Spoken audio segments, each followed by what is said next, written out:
सोलापूरच्या ते उडगी रोड जे सध्या काम चालू आहे जेऊर ते महिला हॉस्पिटल पर्यंत हा 173-74 कोटी रुपयाचा रस्ता या ठिकाणी बांधण्याचं काम महानगरपालिकेच्या व्यतिरिक्त जाऊन MSRDC ने सुरू केलंय. एकीकडे एखादा काम करत असताना स्थानिक स्वराज्य संस्थेला विश्वासात घेऊन काम करणं गरजेचं असतं. या ठिकाणी जो आसरा रोड जो आहे या रोडवर जवळपास 86 चेंबर नई जिंदगीने या भागातील 86 चेंबर या रस्त्याच्या खाली गेलेले आहेत आणि हे चेंबर कधी काढणार हा एक मोठा प्रश्न आहे. एकीकडे आम्ही एखादा साधा घर बांधकाम करताना एखादा आजोरा टाकला तरी महानगरपालिकेचे इन्स्पेक्टर येऊन ज्यांना त्या ठिकाणी पावती बनवतात, परंतु 186 या ठिकाणी 86 पेक्षा जास्ती चेंबर हे रोडच्या खाली घालण्यात आले आणि हे ड्रेनेजचं पाणी आता सोडायचं कुठं हा एक मोठा प्रश्न निर्माण झालाय. एकीकडे भारतीय जनता पार्टी मोठमोठे प्रकल्प आणतो असं सांगितलं जातं, परंतु हे प्रकल्प भारतीय जनता पार्टीच्याच लोकांच्या घशात घातलं जातं. एक मोठा उदाहरण हा रस्ता आहे. सुभाष देशमुख जे दक्षिणचे आमदार आहे त्यांच्या भावाला सदरचा हा ठेका देण्यात आल्याची माहिती मला मिळालेली आहे. एकंदरीत आपण बघितलं की भारतीय जनता पार्टी एकीकडे काम करते असं दाखवते, परंतु तेच काम जे ना आपल्या लोकांना कसं देऊन पैसे कमवायचं हा एक वेगळा धंदा भारतीय जनता पार्टीने सुरू केलं, एक वेगळी दुकान सुरू केले हे या माध्यमातून दिसतं. आपण या ठिकाणी बघितलं की हा जो रस्ता आहे आणि या आपला डिमार्ट कडे जाणारा रस्ता आहे हे पूर्णपणे जे ना खाली गेलेला आहे आणि हा रस्ता वर आलेला आहे आणि पावसाचं पाणी आला, ड्रेनेजचं पाणी आला तर ते पाणी कुठं सोडायचं हा एक मोठा प्रश्न निर्माण झालाय. मग त्या ठेकेदाराकडे सोडायचं, आमदार सुभाष देशमुखच्या बंगल्यात सोडायचं का महानगरपालिका सोडायचं हा एक मोठा प्रश्न आहे. आणि एकीकडे हे सर्व होत असताना सोलापुरातील भारतीय जनता पक्षाचे महापौर असतील, उपमहापौर असतील, त्यांचे पदाधिकारी असेल हे डोळे बंद करून बसलेले काय हा एक माझा त्यांना प्रश्न आहे. दुसरी एक गोष्ट सांगतो, महानगरपालिका आयुक्तांनी काल एक आदेश काढला सदरच्या रस्त्याच्या कामाला स्थगिती मिळावी म्हणून, पण एकीकडे महानगरपालिकेच्या अखत्यारीत त्यांच्या एरियामध्ये काम होत असताना महानगरपालिकेचे आयुक्त डोळ्याला पट्टी बांधून झोपलेले होते का हा एक प्रश्न मला त्यांचा आहे. सोलापूरच्या ते उडगी रोड जे सध्या काम चालू आहे जेऊर ते महिला हॉस्पिटल पर्यंत हा 173-74 कोटी रुपयाचा रस्ता या ठिकाणी बांधण्याचं काम महानगरपालिकेच्या व्यतिरिक्त जाऊन MSRDC ने सुरू केलंय. एकीकडे एखादा काम करत असताना स्थानिक स्वराज्य संस्थेला विश्वासात घेऊन काम करणं गरजेचं असतं. या ठिकाणी जो आसरा रोड जो आहे या रोडवर जवळपास 86 चेंबर नई जिंदगीने या भागातील 86 चेंबर या रस्त्याच्या खाली गेलेले आहेत आणि हे चेंबर कधी काढणार हा एक मोठा प्रश्न आहे. एकीकडे आम्ही एखादा साधा घर बांधकाम करताना एखादा आजोरा टाकला तरी महानगरपालिकेचे इन्स्पेक्टर येऊन ज्यांना त्या ठिकाणी पावती बनवतात, परंतु 186 या ठिकाणी 86 पेक्षा जास्ती चेंबर हे रोडच्या खाली घालण्यात आले आणि हे ड्रेनेजचं पाणी आता सोडायचं कुठं हा एक मोठा प्रश्न निर्माण झालाय.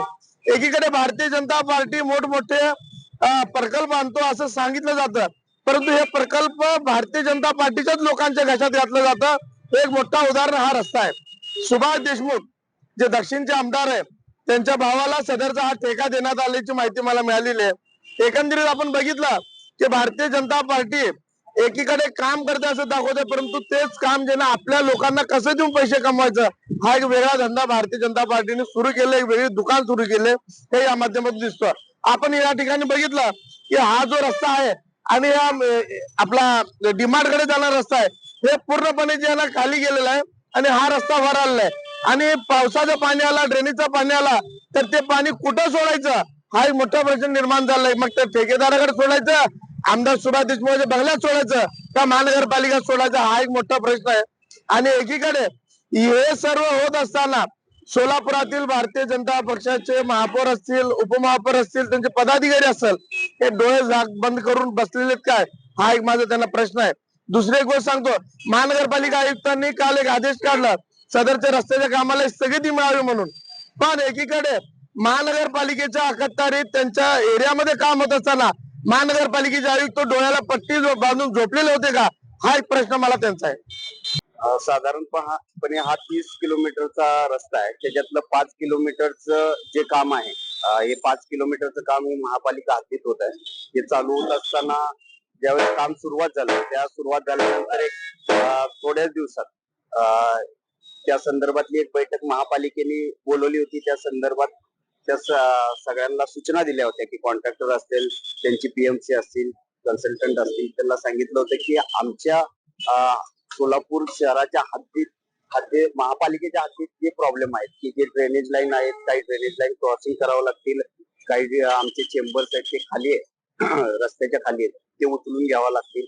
आणि काही पाण्याचा अप्रोच रोड आहे, जवळपास हे 26 एक अप्रोच रोड आहेत, ते खाली गेलेले आहेत हे रस्ता उचलल्यामुळं. ते अप्रोच रोड आम्हाला करून मिळावेत आणि तिथून येणारं पाणी जे आहे त्याचाही निचरा होण्यासाठीची जी व्यवस्था आहे ती पूर्णपणे करून द्यावी. अशा संदर्भात एक बैठक घेतली होती, त्या संदर्भात विजिटही झाली होती, पण कुठल्याही प्रकारे त्याच्यात डेव्हलपमेंट दिसून येणार. त्यांनी काम तसंच चालू ठेवलं. वास्तविक पाहता याचा डीपीआर तयार करत असताना महापालिकेला इन्व्हॉल्व करून घेऊन महापालिकेच्या काय आवश्यकता आहेत या सर्व आवश्यकता त्या डीपीआर मध्ये नमूद व्हायला पाहिजे होत्या, पण त्या कुठेही नमूद केलेल्या दिसत नाही. आणि आता जवळपास या रोडवर 86 चेंबर्स आहेत आपले, मॅनहोल्स आहेत, की ते मॅनहोल्स आपल्याला उचलून घ्यावा लागतो. त्याच्यातले 15 ते 16 आता या रस्त्याखाली गेलेले आणि रस्ता झपाट्याने होत असल्यामुळे आता आम्ही असा निर्णय केला की हे काम पहिल्यांदा थांबवा. हे चेंबर्स आहेत जवळपास 86 मॅनहोल, जर हे मुख्य लाईन वरचे हे 86 जर मॅनहोल उद्या चोकअप झाले तर फार मोठं गैरसोय नागरिकांची होऊ शकते. म्हणून हे चेंबर्स उचलणं गरजेचं आहे. तसंच बाकीचे काही क्रॉसिंग्स आहेत ते क्रॉसिंग करून घेणं गरजेचं आहे. तिथल्या पाण्याचा निचरा होणं गरजेचं आहे. अप्रोच रोड आहेत ते अप्रोच रोडला खाली गेलेले आहेत ते उचलून घ्यावं लागतील. ते उचलत असताना तिथल्या पाण्याचाही निचरा व्यवस्थित व्हायला पाहिजे. यासाठी काही ठिकाणी स्ट्रॉंग ड्रेन लाईन घालावं लागतील.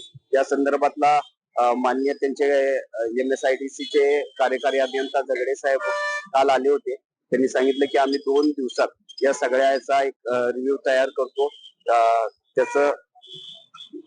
त्याचं सादरीकरण आमच्या वरच्या ऑफिसला करतो आणि त्याची मान्यता घेऊन आम्ही या सर्व ज्या गोष्टी आहेत त्यांचं पालन कसं होईल किंवा या सर्व गोष्टी कशा होतील. कारण हे शेवटी हा रस्ता जसं सोयीचा आपल्या सोयीसाठी होतं. रस्त्याची क्वालिटी चांगली, रस्ता चांगल्या पद्धतीने होतोय. रस्त्याची गरज आहे का, तर रस्त्याची क्वालिटी आणि हे बघितले तर अतिशय चांगल्या पद्धतीने रस्त्याचं काम चालू आहे. पण ज्या मूलभूत सुविधा व्हायला पाहिजे होत्या, ज्या युटिलिटी आहेत या सर्व ह्याची कामं व्हायला पाहिजे होती. लाईटचे पोल्स असतील, झाडं असतील, क्रॉस ड्रेनेज लाईन असतील, या सगळ्यांचं हे करणं गरजेचं होतं. हे करताना दिसलं नाही. आपण 5 किलोमीटर रस्ता आहे, तरी किती काम आता झालेलं आहे आणि काम सुरू असतानाच हे सगळं करून घेणं गरजेचं होतं असं वाटतं. निश्चितपणाने 5 किलोमीटर मधलं आतापर्यंत 2.5 किलोमीटरचं 2.5-3 किलोमीटरचं काम झालं असेल. पण यामध्ये ज्या वेळेस शहरात काम चालू झालं त्यावेळेस हा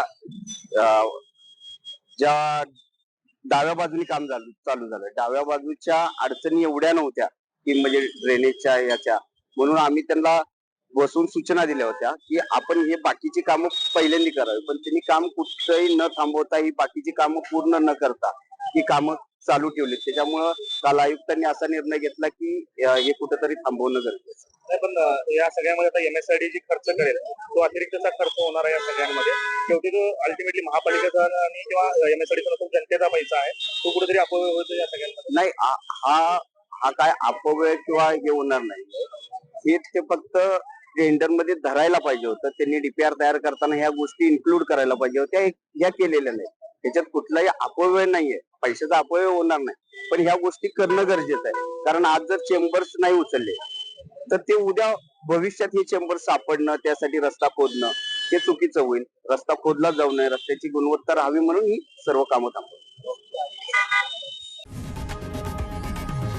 लोकशाही मराठी ऐका, पहा, जागरूक रहा.